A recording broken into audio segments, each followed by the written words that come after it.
Hi Libra, second half of the year 2024. Ito na po ang inyong reading. Kuha lang tayo ng ilang messages para sa inyo.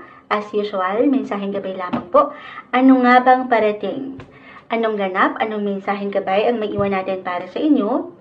Para sa mga Libra. Second half of 2024. Message. Tayo po ay live sa ating FB. Marami pong salamat sa ilang nananatili. Libra. Second half of 2024. Ayan na, may bumagsak na. Guidance, advice na may iwan natin para sa kanila. Okay. Tayo po ay general message. Just only take what resonate po. Libra, second half of 2024. Okay. Excuse me po. Malapit na ata tayo mawala ng boses. Mahaba na nababasahan natin, guys. Pero ilalaban natin to. The Chariot. Okay. 9 of Swords. The 10 of Swords. 9 and 10 of Swords. Reverse yung 10. Sige. The 8 of Pentacles. The Ace of Cups. And the Page of Swords. So, unang bumagsak ang The Chariot. Merong direksyon, merong patutunguhan, meron bang pag-travel, kahit sa simpleng desisyon, plano, ideya ito, na gusto mong marating, of course, Libra. Maring ito yung isa sa inyong mga, ngayon pa lang, para sa ilan sa inyo, nililook forward nyo na ba ito? Maring nagiging isipin ito para sa ilan, kasi gusto nyong merong makita, merong marating. Ang ilan ay parang nababalutan dito ng confusion. Katabi-katabi mo ang 9 of Swords. Just only take what resonate, pero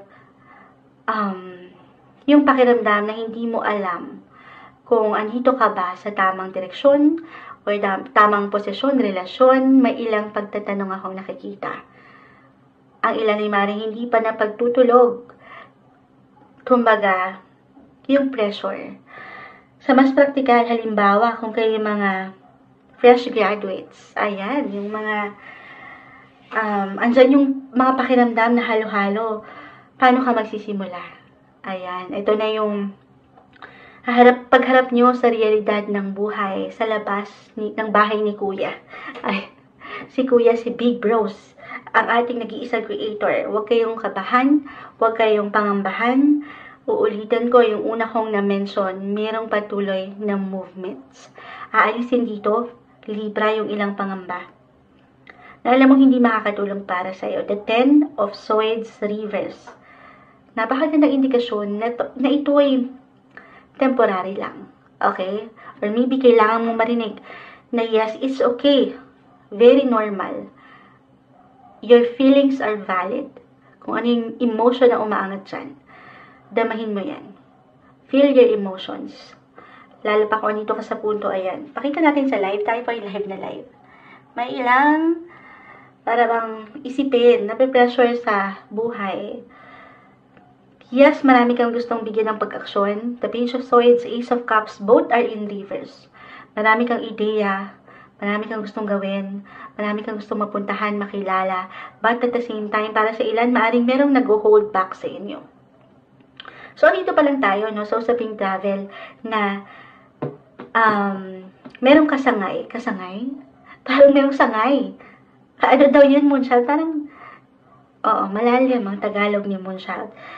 Pero, sa true lang, kaya marahil, kung, ano lang naman, no, if ever mag-apply yan para sa ilan sa inyo,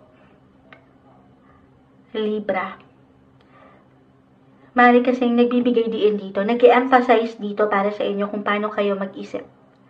Okay? Kung paano nyo pinapakiramdaman ng mga bagay-bagay. Masyadong nagiging malawak ang inyong isipan, ang inyong pakiramdam. Para bang nagiging curious kayo sa maraming bagay. At dyan, kapag halo-halo, yung gusto nyong maramdaman, patunguhan, liligawan, hindi. Kumbaga, maraming plano. Di ba nakaka-pressure? Pwede kayong ma-confuse sa ganyang sitwasyon.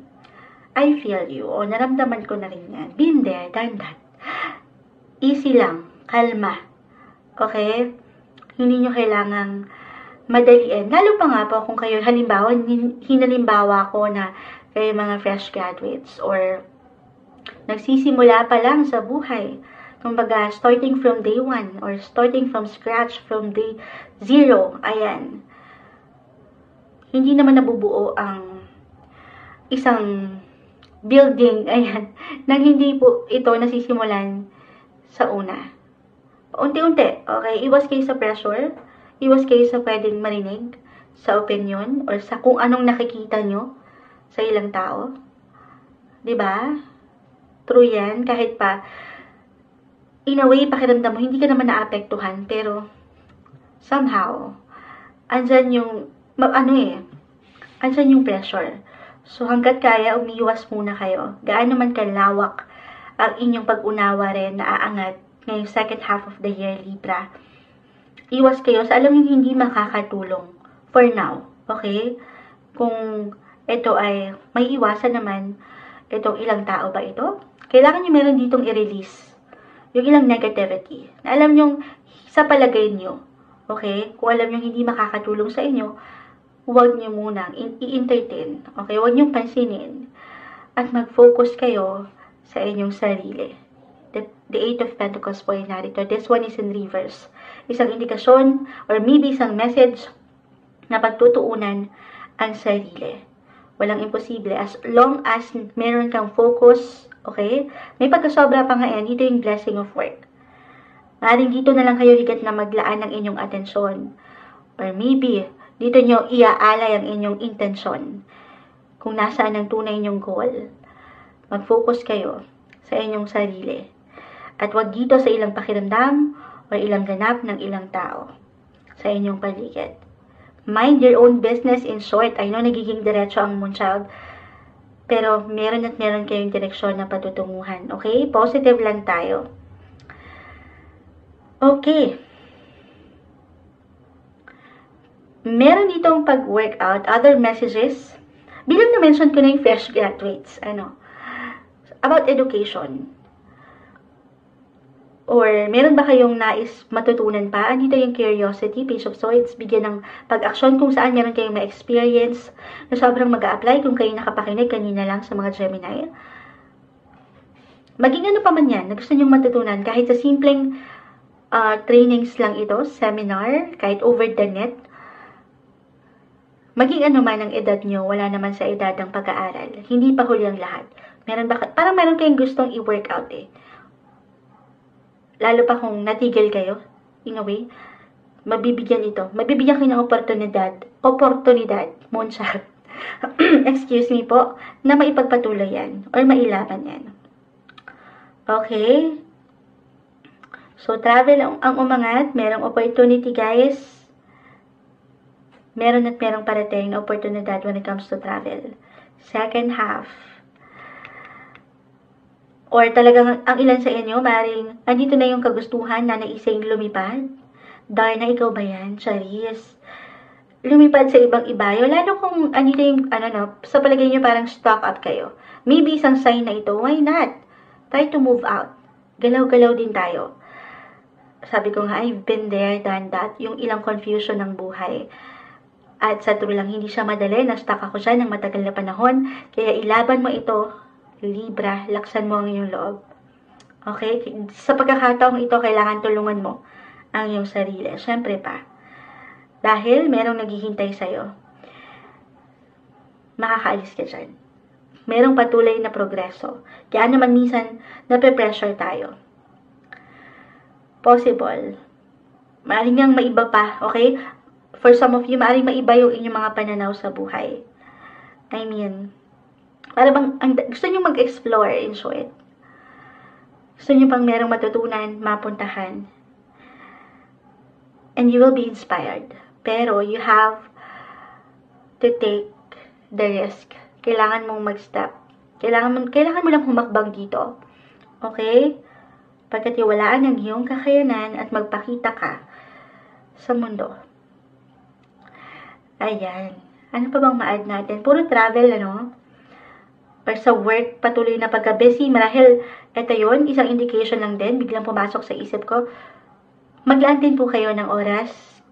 especially kung mag-apply yung pagiging productive. Maging ano pa man yan, sa pag-aaral man o trabaho, parang ma-occupied ng higit yung inyong isipan sa isang sektor. Maaari ito ay sa trabaho. Trabaho para sa ilan sa inyo. So, recharge din your energy. Okay, hindi kailangan naman ay, alam niyo yun, wala tayong ibang kalaban dito. Kailangan nyo rin pangalagaan yung kayo. Physically, mentally, hindi po isang medical advisor ang Moonchild.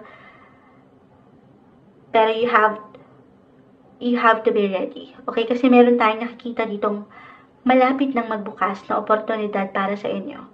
Ulitin ko. Trabaho, travel, pag-aaral, at pagdating sa inyong mga puso sa true lang. Pero parang nagkakaroon dito ng blockage.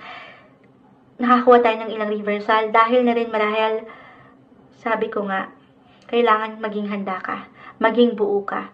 Meron kayong kailangang pahilumin.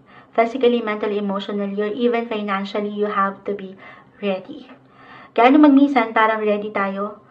Pero, sa true lang, behind the scenes, yun yung mga hindi natin nakikita, meron kang kailangan kompletuhin sa iyong sarili. So, be ready. Unti-unti, okay? Lalo pa kung mag-apply na meron ka talagang kailangan pahilumin physically, halimbawa. Of course, magpapagaling. Okay, recharge. Meron ditong pag-usad pa, Libra. So, manlalaban, okay? Manlalaban dito sa ilang duda or pag-aaninlangan sa iyong kakayanan. Okay, it's okay to pause. Okay, aking ulitin. Work-wise, may pagka-busy. It's okay to pause, but don't ever stop. Meron at meron ka pang magagawa. Meron at meron ka pang matututunan, mapupuntahan. Usaping pag-ibig, I will be honest, para sa ilan. Maring merong mag-close ng chapter, lalo pa kung hindi na ito nagsaserve ng purpose para sa inyo. Ayan, diretso si Moonchild. Depende na ito sa itinatakbo ng inyong koneksyon, ng relasyon. Tayo ay general message.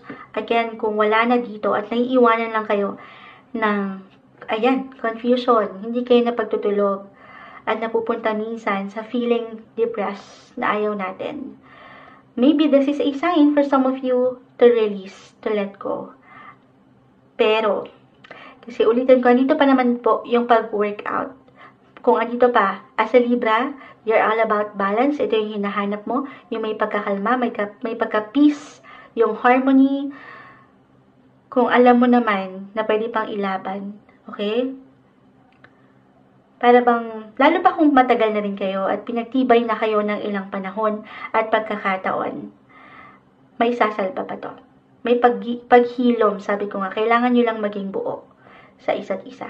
Kailangan nyong maging handa para sa isa't isa. Dalawa lang yon. It's either kakapit ka pa or ile-let go mo na. At the end of the day, ang tanging may iwan lamang po ng mga baraha, madalas, ito yung kondisyon sa inyong sitwasyon na kinakaharap or kaharapin. But of course, yung pinaka-resulta, yung outcome at the end of the day, lagi ko itong sinasabi, wala po ito sa mga baraha. Everything's still up to you. Ano man ang pwede mong kaharapin, highs or lows, positive or negative, keep moving forward. One step at a time tayo, Libra. Iwas sa pressure, iwas sa stress. Kuha tayo ng pinaka-final words, advice. Ayan, meron ng bumagsak, compassion. At pa tayo dyan. So, yun yung mga puso nyo. Actually, sabi ko nga, lalawak ang inyong isipan, pakiramdam. Mas umangat dito yung understanding nyo sa ilang katrabaho, kapareha, at sana sa inyong sarili rin. Huwag niyong kakalimutan na pagplaanan din yung kayo. Okay? Yung compassion. Yung pusong mamon. Ayan. Actually, the chariot. Alam nyo na to eh. Minsan hindi lang tayo nagiging aware kung saan tayo. Minsan kailangan lang din natin magising. Kailangan lang din natin merong magpayo. Alam nyo na kung nasa ng wasto. Kung nagbabalance pa ba kayo. Alam nyo na kung nasa ng tamang direksyon para sa inyo. So, do some reflection kung kinakailangan. Pagnilay-nilayan ang iyong buhay patungo sa abundance. Peace! Ito yung sinasabi ko kanina. Napakahalaga nito. Yung meron kayong peace of mind, yung may pagkakalma, yung walang gulo, walang ingay, kalma, balance, and abundance.